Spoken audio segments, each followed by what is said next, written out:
Alors quand on pense à Firebase, on a tendance à penser presque exclusivement à la partie database, mais comme vous pouvez le constater, il y a d'autres sections qui sont au moins aussi importantes. Bon, dans les projets qu'on va créer, dans le contexte d'Angular, donc on sera dans le contexte d'Angular 9, Angular 10 est sorti il y a 3 jours à peine, on est vraiment sur la vague, il n'y a pas de changement pour les programmeurs à ce niveau-là. On utilisera un client Angular, en back-end on utilisera Firebase, mais via Angular Fire, et dans sa dernière version, la 6, puisqu'il y a eu des changements par rapport aux versions précédentes, il y a eu quelques petits changements de syntaxe qui m'ont un peu piégé, ça vous évitera de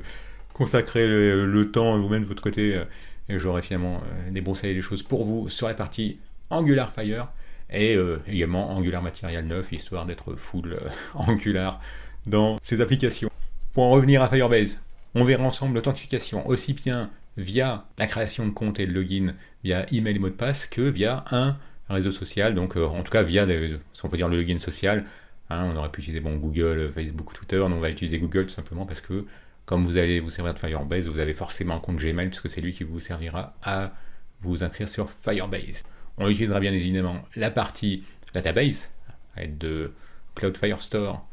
pour pouvoir faire du CRUD, mais on utilisera également tout ce qui est storage pour pouvoir stocker dans un bucket des photos qu'on uploadera ensemble dans notre application numéro 2. On pourrait voir que vous aurez un chemin qui vous permettra de contenir le user ID couramment logué via Gmail, et ce qui vous permettra finalement de séparer les photos par utilisateur. Voilà, il se trouve qu'il n'y en a qu'une.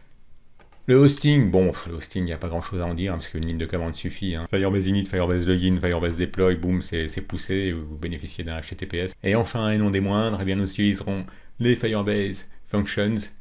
qui elles nous permettront de faire deux choses, soit de créer des endpoints, donc en gros ça permet de créer une API REST qu'on peut requêter via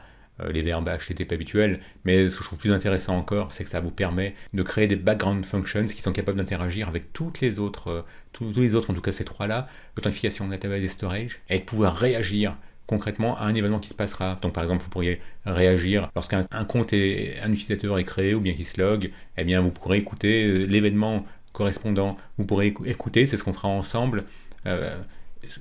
les événements qui se passeront dans une collection, cette collection-ci, ce sera notre application numéro 2, celle qui nous permet de nous créer un espace personnalisé sur lequel on peut uploader une photo. Et l'intérêt de la chose, c'est que grâce à ces background functions, on sera capable d'écrire dans une autre collection chaque fois que un nouvel utilisateur se sera logué, et que ça lui créera un espace personnalisé sur lequel il pourra persister l'URL des photos qu'il aurait uploadées, on pourra écrire automatiquement vers une autre collection. Et ça a servi concrètement à un de mes étudiants sur une formation présentielle qui avait besoin de pouvoir écouter dans une collection quand un champ, un flag finalement qui permettait de savoir si un jeu d'une ludothèque était disponible, de pouvoir être prévenu. Ça c'est exactement la logique qui a été utilisée et qu'on verra ensemble. Donc de nouveau, un Firebase, c'est tout un ensemble de fonctionnalités mises à disposition, et avec les fonctions, là vous êtes vraiment sur du serverless, à savoir que vous pouvez créer du code, des fonctions qui ne s'exécuteront que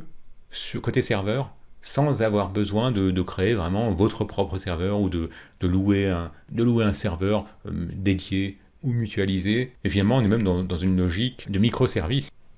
Voilà, donc comme je vous le disais, le cours est un peu plus long que les 2 heures que j'avais initialement prévues. Il en fait de nouveau le double. Et comme j'ai enregistré les dernières vidéos hier et que je les ai poussées hier, donc voilà, je laisse au tarif de souscription. Donc n'hésitez pas à profiter de ce coupon pour bénéficier d'un prix de moins 50%, ou si de nouveau vous êtes partisan de découvrir également d'autres cours, vous pouvez accéder via ce forfait complet à 12 € par mois sans obligation de durée. Vous pouvez très bien rester qu'un mois ou 2 mois des vacances et partir sans aucun problème. Voilà pour ce nouveau cours donc, qui vous permettra de nouveau d'être dans une logique full stack, mais sans savoir passer énormément de temps côté back-end grâce à la plateforme Firebase.